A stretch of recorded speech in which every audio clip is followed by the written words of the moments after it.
For such a time as this, for such a time as this, are you our help? Are you our hope at such a time as this? Is there before you now a chance you dare not miss? Could it be you have come to the kingdom for such a time as this? You and I know you're the one to go before the King. How I fear that he won't hear the message that I bring. I see you there, so young, so scared, not knowing what will be. If I should go, please tell my people I've one plea. Pray for me. For such a time as this, for such a time as this, is there a help? Is there a hope at such a time as this? Is there before me now a chance I dare not miss? Could it be I have come to the kingdom for such a time as this? Will you find mercy there? Or will I perish? Who can say? Still at this time we cannot keep silent. We will stand, we will pray. For such a time as Who this, am I? How could it be for such a time as that you would this, choose someone like me? there is a help, there is a hope at such a time as this. There is before us now a chance we dare not miss. Could it be we have come to the kingdom for such a time as this? There is before us now a chance we dare not miss. Could it be we have come to the kingdom for such a time as this? We have come to the kingdom for such a time as this.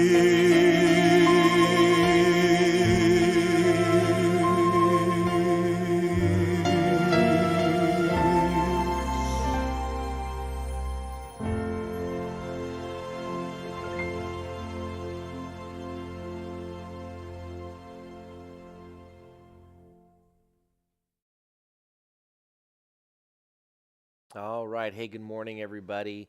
It is Thursday morning, March the 17th, 2022, and it is Purim. So, Chag Purim Sameach. Happy a joyous holiday on this Purim. Let me say good morning to everybody. Good morning to my mom. Love you, Mama. Good morning. Good morning to Sonia, to Koch, and to Ron and Amy, and good morning to Jerry and Janet, and to Barbara, and good morning to Deanna, and to or excuse me, I said hi to Jerry and Janet, and to Kathleen, and to Kelly Kenfield and Kelly Shepard, and to Kelly and Melody Woods, and good morning to Ruti and Richard and Ellen, and John and Jan, and yeah, Jan's on her way. Well, to John, because Jan is on her way to minister in Rwanda. So we'll be praying for Jan, and excited for her. Good morning to Pastor and Sister Martinez. Hope you're having a beautiful day. I don't know if you're still in, hold on, see if you're still in Alabama or if you're back in Georgia. But good morning to Misty, and I think, and good morning to Joshua as well. And okay, so this morning it is Purim, and so what we do on Purim is we read the whole Megillah, the whole Megillah, the whole scroll of Esther. And you know, God's word is enough. So we're going to read the scroll. I'm going to try to read it in a way that obviously is expedient, that it's fast enough, and at the same time that we don't lose the story itself in the midst of that. So we're going to begin in Esther 1. So read along with me, and let His Spirit speak to us this morning as we return to this story, as we return year after year to remember that God is at work, that God is at work in the midst of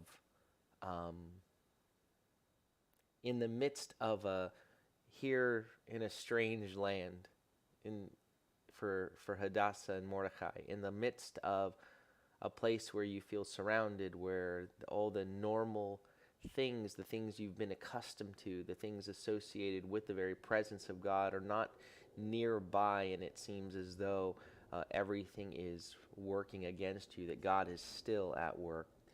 Esther 1:1. This is what happened in the days of Ahasuerus, the Ahasuerus who reigned over 127 provinces from India to Ethiopia. At that time, King Ahasuerus sat on his royal throne in the castle in Shushan.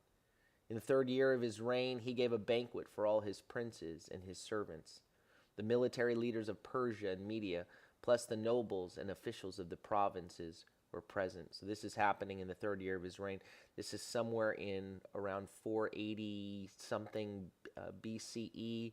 This is nearly 100 years after the exile had begun, and so many from Judah have returned to Judah. Mordecai is still here in Shushan. He displayed the vast wealth of his kingdom and the splendor of his glory, of his majesty, for many days, 180 days, 6 months. When these days were over, the king gave a banquet lasting 7 days in the garden court of the king's palace for all the people who were present in the palace at Shushan, for both the greatest to the least. There were white and blue linen curtains hung by cords of fine linen and purple on silver rings and marble columns, gold and silver couches on a mosaic pavement of alabaster, marble, mother of pearl, and minerals. Wine was served in golden goblets, each of which was different from the other, and the royal wine was abundant according to the king's wealth. In keeping with the law, there were no restrictions on drinking, for the king had instructed the supervisors of his household to comply with each person's desire.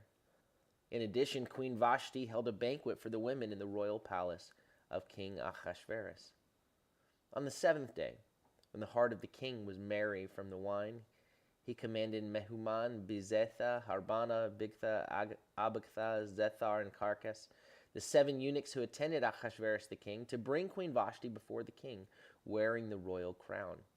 He wanted to show the peoples and the officials her beauty, for she was very attractive. But Queen Vashti refused to come at the king's command, conveyed by the eunuchs. Then the king became furious and burned with anger.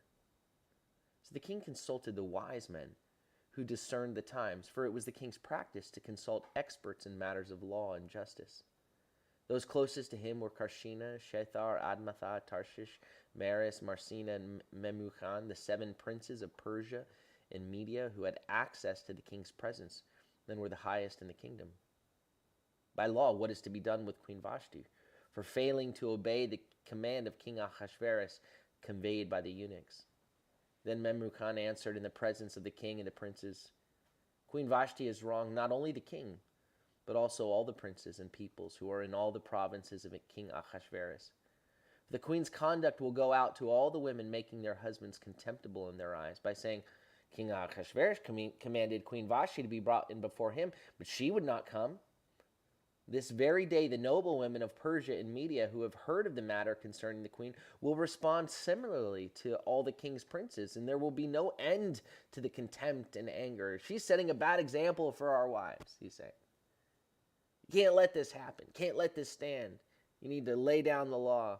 Verse 19, if it pleases the king, let a royal commandment go forth from him, and let it be written in the laws of Persia and Media, which cannot be repealed, that Vashti may not come into the presence of King Ahasuerus, and let the king give her royal status to another who is more worthy than she.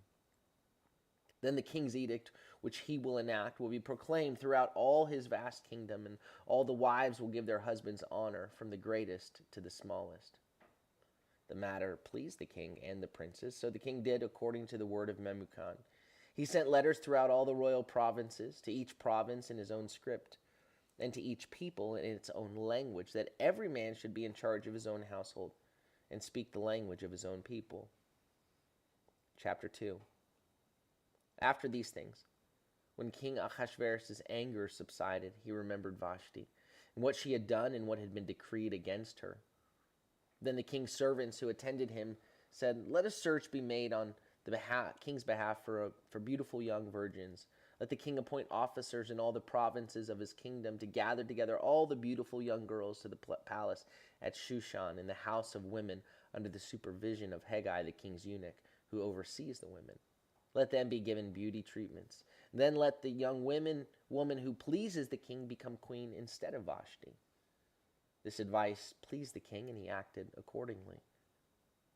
There was a Jewish man in the Shushan palace, whose name was Mordecai, son of Yair, son of Shimei, son of Kish, a Benjamite, who had been taken into exile from Jerusalem with the captives that had been carried away with Jeconiah of Judah, whom King Nebuchadnezzar of Babylon had taken away. So Kish, the Benjamite, had been taken with Jeconiah back in 598. Mordecai, verse 7, had raised Hadassah, that is Esther, his uncle's daughter, for she had neither father nor mother. So Mordecai is her older cousin. The girl was attractive and had a beautiful figure. When her father and mother died, Mordecai took her to him as his own daughter. After the king's order and decree became known, many young women were assembled in the palace of Shushan under the supervision of Hegai. Esther also was taken into the king's household under the supervision of Hegai, a guardian of the women. The young woman pleased him and found favor with him. He quickly arranged her beauty treatments and provided her special food. He also provided her with 7 specially chosen young women from the king's household. Then he moved her and her maids to the best place in the women's house. Esther had not disclosed her people or her lineage, because Mordecai had commanded her not to make them known. Every day Mordecai walked in front of the women's courtyard to find out how Esther was and what might happen to her. When each young woman's turn came to go to King Ahasuerus at the end of 12 months, as prescribed for the women, for in this way they fulfilled their beautification, 6 months with oil of myrrh and 6 months with perfumes and women's cosmetics, the young woman would go to the king in this way. Whatever she asked for was given to her, to take with her from the women's house to the king's palace. In the evening she would go, and in the morning she would return to the second women's home under the supervision of Shaashgaz, the king's eunuch, guardian of the concubines. She would not go back to the king unless the king was pleased with her and summoned her by name. Verse 15, when the turn came for Esther, the daughter of Abihail, the uncle of Mordecai, who had taken her as his daughter to go to the king, she did not ask for anything except what Haggai, the king's eunuch, the guardian of the women, advised. And Esther won favor in the eyes of all who saw her. Then Esther was taken to King Ahasuerus at his royal house in the 10th month, which is the month of Tevet, in the 7th year of his reign. Now the king loved Esther more than all the other women, and she won his grace and favor more than all the other virgins. So he placed the royal crown upon her head and made her queen instead of Vashti. Then the king gave a great banquet, Esther's banquet, for all his princes and servants. He proclaimed a holiday for the provinces and distributed gifts in keeping with the king's wealth. When the virgins were assembled the second time, Mordecai was sitting in the king's gate. Esther had not yet made her known her lineage or her people, just as Mordecai had told her. Esther continued to follow Mordecai's instructions as she had done when he was bringing her up. In those days, while Mordecai was sitting at the king's gate, Bigthan and Teresh, two of the king's eunuchs who guarded the doorway, became angry. They conspired to assassinate King Ahasuerus. But Mordecai found out about the plot and told it to Queen Esther. Esther informed the king in Mordecai's name. When the matter was investigated and found to be so, they were both hanged on a gallows. It was then written in the book of the Chronicles in the king's presence. Chapter 3. Sometime later, King Ahasuerus promoted Haman, son of Hammedatha the Agagite, elevating him and setting his chair above all the officials who were with him. All the king's servants who were at the king's gate bowed down and paid honor to Haman, for the king had commanded it. But Mordecai would not bow down or pay him honor. Then the king's servants who were at the king's gate said to Mordecai, "Why are you disobeying the king's command?" Day after day they spoke to him, but he would not listen to them. Therefore they told Haman in order to see whether Mordecai's resolve would prevail, for he had told them that he was a Jew. When Haman, or Haman, you can say it either way, saw that Mordecai was not bowing down or paying him honor, Haman was filled with rage, but it was repugnant in his eyes to lay hands on Mordecai alone, for they had told him the identity of Mordecai's people. So Haman sought to destroy all the Jews, the people of Mordecai, who were throughout the whole kingdom of Ahasuerus. He was like, it's not enough to just kill him. I despise that idea. He's so infuriated. He wants to kill them all. In the first month, that is, in the month of Nisan, in the 12th year of King Ahasuerus, they cast the pur, that is, the lot, in the presence of Haman from day to day and month to month, up to the 12th month, which is the month of Adar. Haman said to King Ahasuerus, "There is a certain people scattered and dispersed among the peoples in all the provinces of your kingdom, whose laws differ from those of every other people, and who do not obey the king's laws. It is not in the king's interest to tolerate them. If it pleases the king, let an edict be written to destroy them. I will pay 10,000 talents of silver into the hands of those who carry out this business, to put it into the king's treasuries." The king took his signet ring from his hand and gave it to Haman, the son of Hammedatha the Agagite, enemy of the Jews. The king said to Haman, "The silver and the people are yours. Do with them as you please." The king's scribes were summoned in the first month on the 13th day, and an edict was written as Haman had commanded. Everything Haman had commanded was written to the king's provincial governors and to the officials who were in every province, and to the officials of every people, province by province according to its script, and people by people according to its language. It was written in the name of King Ahasuerus and sealed with the king's ring. Dispatches were sent by couriers into all the king's provinces, stating to destroy, slay, and annihilate all the Jews, from the youth to the elderly, both little children and women, on a single day, the 13th day of the 12th month, the month of Adar, and to plunder their possessions. A copy of the edict was to be issued as law in every province and made known to all people, so that they would be ready for that day. The couriers went out hurriedly with the king's command, and the edict was issued in the palace of Shushan. The king and Haman then sat down to drink. But the city of Shushan was dumbfounded or in confusion. There was a lot of hostility and agitation is the language there. Chapter 4, when Mordecai learned all that was done, he tore his clothes, put on sackcloth and ashes, and went out into the middle of the city, crying out in a loud and bitter voice. He went out only as far as the king's gate, because no one could enter the king's gate clothed in sackcloth. In each and every province where the king's edict and law came, there was great mourning among the Jews, with fasting, weeping, and wailing. Many put on sackcloth and ashes. When Esther's maids and eunuchs came and told her, the queen was greatly distressed. She sent clothes for Mordecai to put on so he would remove his sackcloth, but he refused. So Esther summoned Hathach, one of the king's eunuchs, whom he had appointed to attend her, and ordered him to go to Mordecai to find the cause and reason for this. So Hathach went out to Mordecai in the city square in front of the king's gate. Mordecai told him everything that had happened, even the exact amount of money that Haman had promised to pay to the king's treasuries for the destruction of the Jews. He also gave him a written copy of the decree which had been distributed in Shushan for their annihilation. To show to Esther and to explain it to her, he instructed her to go into the king, to beg his favor and plead before him on behalf of her people. Right? So she was to go in and intercede for the rescue of her people. Hathach went back and reported to Esther what Mordecai had said.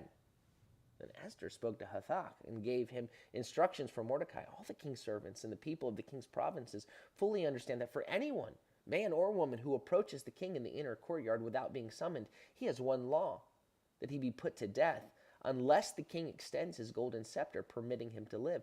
But I have not been summoned to come to the king for 30 days. So they conveyed Esther's words to Mordecai. Mordecai told them to reply to Esther with this answer.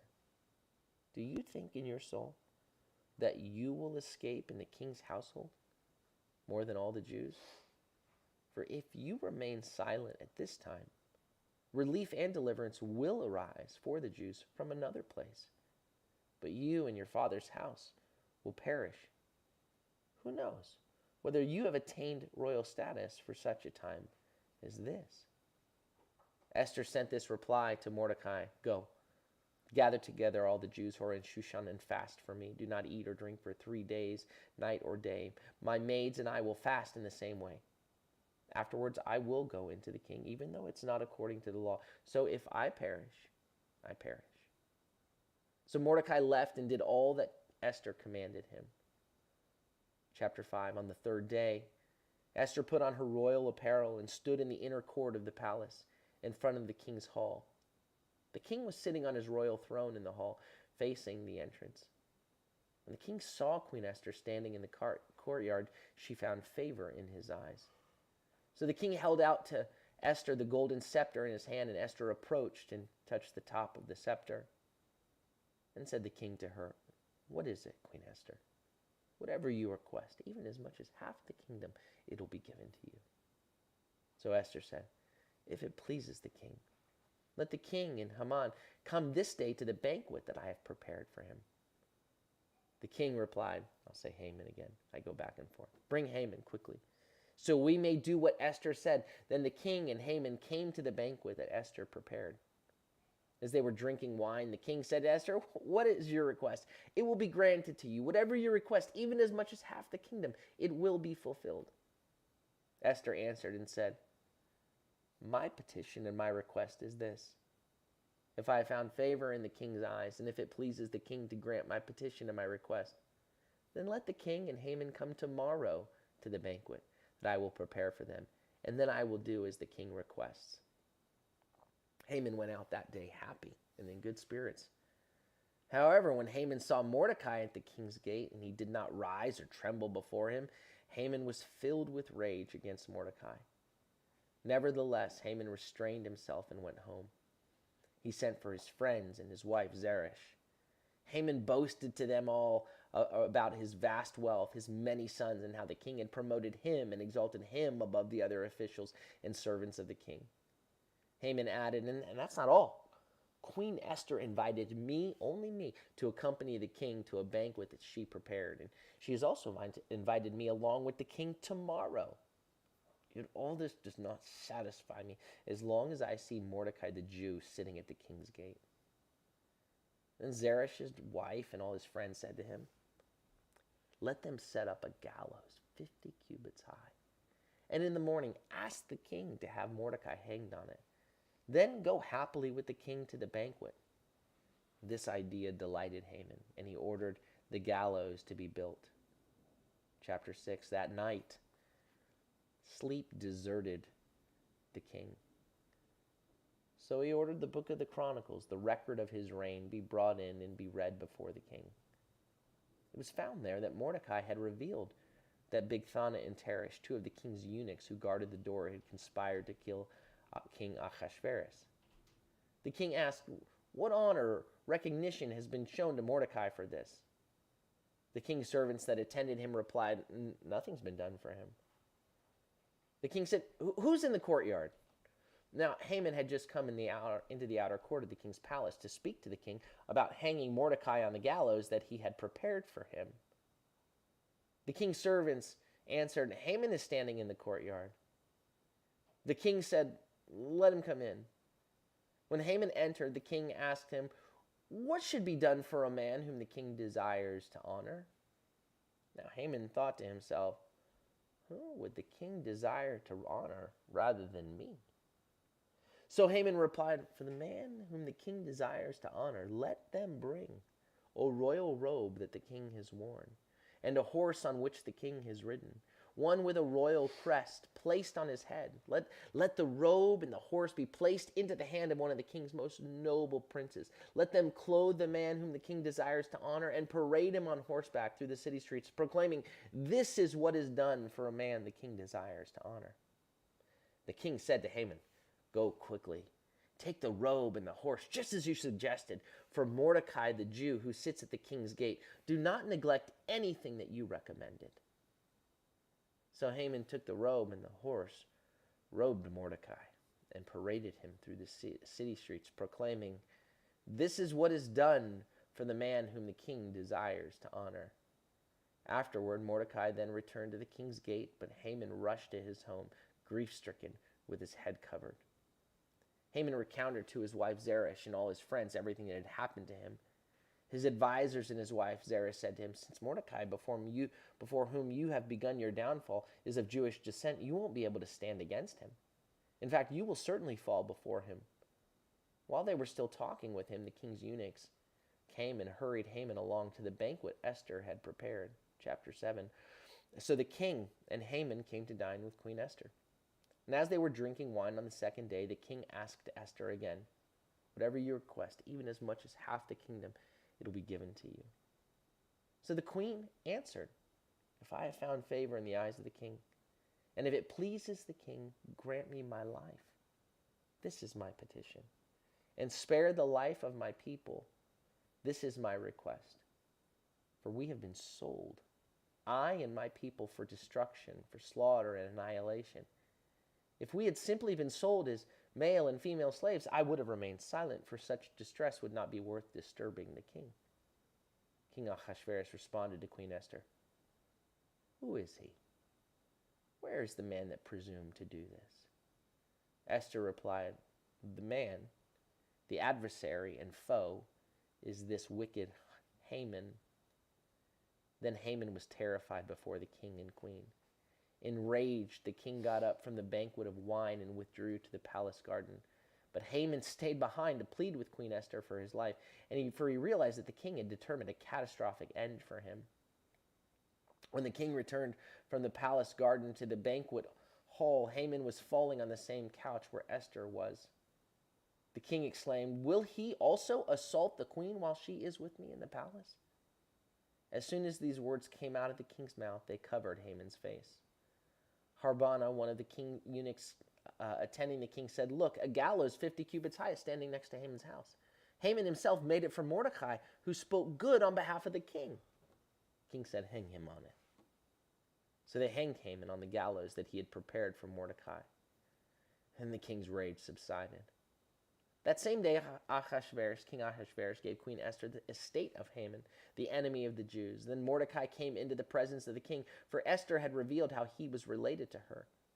The king took off his signet ring, whom he had taken back from Haman, and gave it to Mordecai. Esther then appointed Mordecai over Haman's estate. Esther again pleaded with the king, falling at his feet and weeping. She pleaded with him to stop the evil of Haman the Agagite and his plan that he had devised against the Jews. Then the king extended the golden scepter to Esther, and she arose and stood before the king. She said, "If it pleases the king, and if I have found favor before him, and if it seems right to the king, and if I am pleasing in his eyes, let an edict be written, rescinding the dispatches devised by Haman, the son of Hammedatha the Agagite, which he wrote to destroy the Jews who are throughout the king's provinces. For how can I endure the disaster that will befall on my people? How can I bear to see the destruction of my relatives?" King Ahasuerus said to Queen Esther and Mordecai the Jew, "I have decided to give Haman's estate to Esther and had him hanged on the gallows because he stretched out his hand against the Jews. Now write in the king's name on behalf of the Jews what seems good to you and seal it with the king's signet ring. For a decree that is written in the king's name and sealed with the king's ring cannot be revoked." So the king's scribes were called at that time on the 23rd day of the 3rd month, the month of Sivan. It was written according to all that Mordecai commanded to all the Jews, as well as to the officials, governors, and advisors of all the 127 provinces that stretch from India to Ethiopia. To each province it was written in its own script and in its own language, and also to the Jews in their own language, writing and language. This decree was written in the name of King Ahasuerus, sealed with the king's ring, and sent on horseback by couriers who rode on the king's horses, specially bred for their speed. The king granted the right for Jews in every city to assemble themselves and to protect themselves, to destroy, kill, and annihilate an army of any people or province that might attack them and their women and children, and to plunder their possessions. The day appointed for all this and all the provinces of King Ahasuerus was the 13th day of the 12th month, the month of Adar. A copy of the written edict was distributed to every province and made known to the peoples of every nationality, so that the Jews would be ready on that day to avenge themselves upon their enemies. The couriers that rode royal horses raced out, pressed on by the king's command. The decree was also given out at the palace at Shushan. Then Mordecai went from the king's presence in blue and white royal robes, with a large golden crown and also a purple robe of fine linen. The city of Shushan shouted and rejoiced. For the Jews were light and gladness, joy and honor. And you have this picture, right, of Mordecai going from mourning to rejoicing, from the clothes of mourning and ashes to rejoicing, right? The Jews and the people of God were light and gladness, joy and honor. Throughout every province and throughout every city, wherever the king's edict and his law went, the Jews had gladness and joy, banquets and holidays. Many people of the land became Jews because the fear of the Jews had overcome them. Consequently, chapter 9, on the 13th day of the 12th month, that is the month Adar, the king's edict and his law drew near to be carried out. On that day, the enemies of the Jews had hoped to overpower them. But contrary to the expectations, the Jews gained the upper hand over those that hated them. Jews assembled in their cities throughout all the provinces of King Ahasuerus in order to lay hands on those seeking their harm. No one was able to stand against them, for fear of them had fallen on all the peoples. Even all the administrators of the provinces, the officers and governors, and those doing business for the king helped the Jews, for the dread of Mordecai had fallen on them. Mordecai was prominent at the palace, and his fame spread throughout all the provinces. The man Mordecai was growing ever more powerful. Verse 5, the Jews struck down all their enemies with the sword, killing and destroying, and they did whatever they wished to those who hated them. In the citadel at Shushan, the Jews killed and destroyed 500 people, including Parshanda, Dalphon, Aspatha, Paratha, Adalia, Aridatha, Parmashta, Arisai, Aridai, and Vaizatha, and the 10 sons of Haman, the son of Hammedatha, the enemy of the Jews. They slew them, but did not lay their hands on the plunder. On that day, the number of those that were killed in the citadel at Shushan was brought to the king's attention. Then the king said to Queen Esther, "The Jews have killed and destroyed 500 men in the citadel of Shushan, including Haman's 10 sons. What have they done in the rest of the king's provinces? Now what is your request? it shall be granted to you. What other petition do you have? It shall be done. If it pleases the king, Esther said, let the Jews in Shushan be allowed to carry out today's edict, tomorrow also, and let Haman's 10 sons be hanged on the gallows. The king commanded that this be done. A decree was issued in Shushan, and they hanged Haman's 10 sons. The Jews in Shushan gathered together on the 14th day of the month of Adar, and they killed 300 men in Shushan, but they did not put their hands on the plunder. Meanwhile, the rest of the Jews who were in the king's provinces gathered together to protect themselves and to get relief from their enemies. They killed 75,000 of their enemies, but they did not lay their hands on the plunder. This happened on the 13th day of Adar, and on the 14th day they rested, making it a day of feasting and gladness. But the Jews that were in Shushan had assembled on the 13th, and on the 14th, and on the 15th they rested, making it a day of feasting and gladness. That is why the rural Jews, those living in the unwalled villages, make the 14th day of the month of Adar a day of gladness and feasting, a day of sending presents of food to one another. Mordecai recorded these events, and he sent letters to all the Jews throughout the provinces of King Ahasuerus, both near and far, urging them to celebrate the 14th and 15th days of Adar every year, as the days when the Jews got relief from their enemies, and as the month when their sorrow was turned into joy and their mourning into celebration. These were to be days of feasting, celebration, and sending presents of food to one another, and giving gifts to the poor.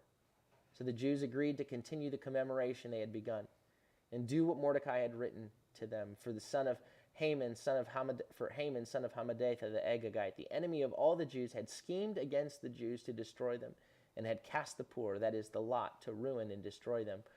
But when it came to the king's attention, he issued a written edict that the wicked scheme Haman had devised against the Jews should come back on his own head, and that he and his sons should be hanged on the gallows. For this reason, these days were called Purim, from the word pur. Therefore, because of everything in this letter, and because of what they had seen and what had happened to them, the Jews established and took upon themselves, upon their descendants, and upon all who joined with them, that they would commemorate these 2 days in the way prescribed at the appointed time every year. These days should be remembered and observed in every generation, by every family, and in every province, and in every city. These days of Purim should not fail from among the Jews, nor their remembrance perish from their descendants. Then Queen Esther, the daughter of Abihail, and also Mordecai the Jew, wrote with full authority to confirm their second letter of Purim. He sent letters to all the Jews in the 127 provinces of the kingdom of Ahasuerus with the words of shalom and truth, to establish these days of Purim at their designated times, just as Mordecai the Jew and Queen Esther had decreed for them, and just as they had established for themselves and their descendants matters regarding their times of fasting and lamentations. Esther's command confirmed these regulations in Purim, about Purim, and it was written into the records, chapter 10. Now King Ahasuerus imposed a tribute upon the entire land, even to the coastlands of the sea. All the acts of his power and might, along with the full account of the greatness of Mordecai and the story of how the king promoted him, are they not written in the book of the Chronicles of the kings of Media and Persia? For Mordecai the Jew was second only to King Ahasuerus, preeminent among the Jews, and held in high esteem by the multitude of his people. He sought their good and spoke for the welfare of his descendants. So we have just read the whole Megillah. And in all 10 chapters there, in the entirety of the 10 chapters, not once is the name of the Lord mentioned. Not once do we see the name of God. Right? Not one time. And yet God is at work. God is at work, even when you can't see him. Right? There are these moments in life where we think, God, where are you? What's happening? I'm surrounded, I'm bombarded, and at that point we call on him and we pray to him and we seek his face. But he hasn't abandoned. Throughout this story, we see times where there are seemingly coincidences.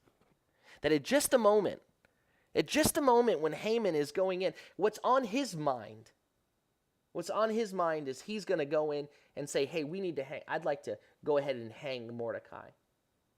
And before that can even happen, it just so happens that night that sleep escaped the king. It just so happens sleep escaped the king. What do you do when you can't sleep? Read a history book. He says, bring out the book of the Chronicles. And at the very time when when Haman wants to speak death, wants to proclaim death over Mordecai, Years after the event had happened, years after Mordecai had saved the king's life and had long been forgotten, it was at just the right moment that it was brought to the king's attention, just before death was to be spoken over him. The Lord is at work. The thing I see when I look at Mordecai in this is that if we will seek God's kingdom, if we'll do what's right, if we'll not seek our own honor, but do what is right, seek first the kingdom of God and his righteousness, and he will take care of the rest. Right? Here, you see Mordecai, his cousin is the queen, right? But he hasn't sought to exalt himself. You see at the end, it was just at the end that the king found out about the relationship between Mordecai and Esther, right? He wasn't like, hey, I'm going to make this all about me. He sought to do what's right. So he wouldn't grovel before Haman. He wouldn't lower himself and in terms of, because as a Jew he was not to bow before another man. He was to worship God and God alone. Right? He was not going to compromise who he was, and he would seek to do what was right, but he didn't seek to honor himself. Right? And then honor came. Honor came. And sometimes it feels like you'll be walking in obedience to the Lord. I mean, when that happened, it was like the 7th year. It was the 7th year of Ahasuerus' reign. And then it's by the time we get to where the Jews are going to be destroyed, it's the 12th year. It's been 5 years. You think it's all forgotten. You think nothing ever came of it. And in fact, what you know at this point is that there's destruction that is intended, that there's an enemy that is intending destruction, that is at work intending destruction. But that God is at work. The other thing that jumps out, of course, every time we read this is that God's going to accomplish his purposes, whether or not you and I participate or not. You and I can either get on board with what God is doing, or he'll choose someone else, right? He'll work through someone else. I mean, Mordecai says, you've got to go in. You've got to go. And she says, but I can't. There's a personal risk for me here. This could cost me my life, right? I'm afraid I can't just go in there. And he says, do you think that you're going to get some special privilege? That perhaps you're there for this time. He says, if you remain silent at this time, Esther 4:14, relief and deliverance for the Jews will arise from another place, but you and your father's family will perish. And who knows but that you have come to a royal position for such a time as this. He basically said, God's going to do what God's going to do. God's purposes will be accomplished. He can either do it through you or through someone else. Don't be content with just sort of sparing yourself. Don't be content with your own rescue. The lives of your people are in peril. Perhaps the very reason you're at where you are right now is because God wanted to use you right now for this purpose in this moment. And so Esther uses wisdom, right? She doesn't go barging in. She says she'd like a banquet for the king and invites Haman, and he says, I'll give you whatever you want. And she says, let's have another banquet, and I'll tell you. And that's when all the coincidences begin to happen, right? That God is working. God is at work.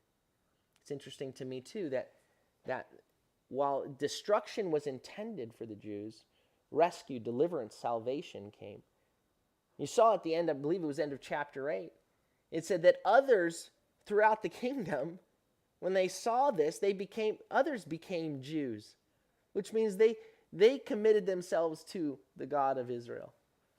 So rather than the Jews being exterminated, there was an extension of God working in the nations. that they're scattering in the nations. And in that moment, their seeming destruction was not going to come to pass, but God's purposes were going to be accomplished, that others would come into the kingdom, would come into his purposes. God has placed us in this place for such a time as this, and it looks like the world is falling apart, but it's not. God is at work. The world, sin is destructive, and the world is imploding from sin, but God is going to make all things new, and he can make the people that we encounter new. And that he has placed us in the lives, in the places where he's placed us, in the lives of others, so that we can be a witness of his grace and of his love and of his salvation.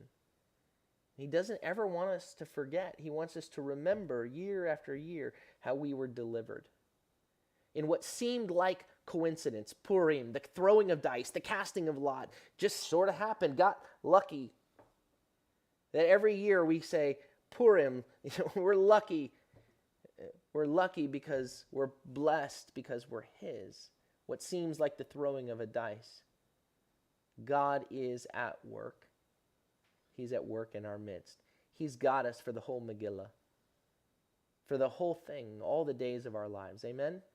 For all the days of our lives. All right, I know that was a little longer than normal, but was it, Antonio says? Not so much. All right. Okay. Hag Purim Sameach to Day Spring in Scotland. Hope you're doing well. And let's see here. And good morning again to Kelly. And what do we got here? All right. And I think, let me see, Lori, Pat and Lori, good morning to you guys.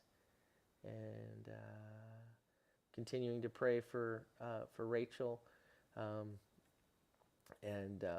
praying that you guys are doing well. And let's see, anybody else here? Let me look. I think that's it. All right, if I missed anybody, my apologies. We'll have a beautiful day. Remember God's faithfulness and his deliverance, and that he's at work. He's at work. In the midst of it all, he hasn't taken his eyes off us. It may feel like it comes to the last second, right? But he's at work. Amen? May the Lord bless you and keep you. May the Lord make his face to shine upon you and be gracious unto you.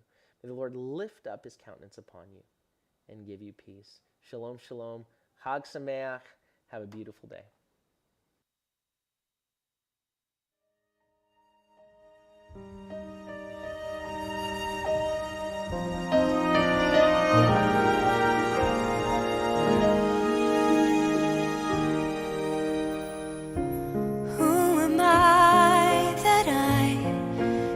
Find myself right here, right now.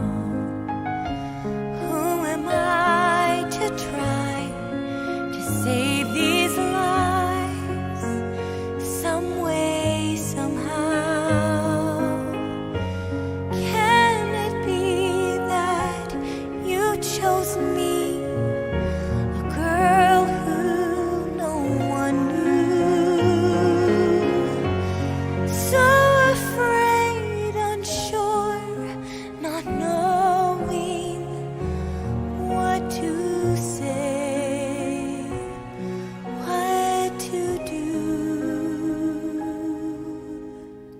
For such a time as this, for such a time as this, are you our help? Are you our hope at such a time as this? Is there before you now a chance you dare not miss? Could it be you have come to the kingdom for such a time as this? You and I know the one to go before the King. How I fear that he won't hear the message that I bring. I see you there, so young, so scared, not knowing what will be. If I should go, please tell my people I've one plea. Pray for me. For such a time as this, for such a time as this, is there a help? Is there a hope at such a time as this? Is there before me now a chance I dare not miss? Could it be I have come to the kingdom for such a time as this? Will you find mercy there? Or will I perish? Who can say? Still at this time we cannot keep silent. We will stand, we will pray for such a time as Who this. am I? How could it be For such a time as that you would this. choose someone like me? There is a help, there is a hope at such a time as this. There is before us now a chance we dare not miss. Nothing matters. Could it be we have come to the kingdom for such a time as this? There is before us now a chance we dare not miss. Could it be we have come to the kingdom for such a time as this? We have come to the kingdom for such a time